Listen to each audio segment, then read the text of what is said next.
قرآن میں اللہ رب العالمین فرما رہے ہیں، اور یقیناً تمہارے لیے چوپایوں میں بھی غور و فکر کا موقع ہے۔ ہم تم کو ان کے پیٹ میں کی چیز یعنی دودھ پلاتے ہیں۔ تمہارے لیے چوپایوں میں اور بھی بہت سے فائدے ہیں، نیز تم ان میں سے بعض کو کھاتے بھی ہو، اور ان چوپایوں پر اور کشتیوں پر سوار بھی کیے جاتے ہو۔ اور ہم نے نوح کو ان کی قوم کی طرف بھیجا، انہوں نے کہا، اے میری قوم، اللہ کی عبادت کرو، اللہ کے سوا تمہارا کوئی معبود نہیں۔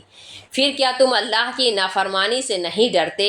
نوح کی قوم میں سے وہ سردار جو کفر پر جمے ہوئے تھے کہنے لگے، یہ تو تمہارے ہی جیسا آدمی ہے، یہ چاہتا ہے کہ تم پر بڑا بن بیٹھے، اور اگر اللہ پیغمبر بھیجنا چاہتے تو فرشتوں کو اتار دیتے۔ ہم نے اپنے پچھلے باپ داداؤں میں کبھی ایسا نہیں سنا۔ بات صرف یہ ہے کہ اس شخص کو جنون ہو گیا ہے، اس لیے کچھ عرصہ اس کے انجام کا انتظار کر لو۔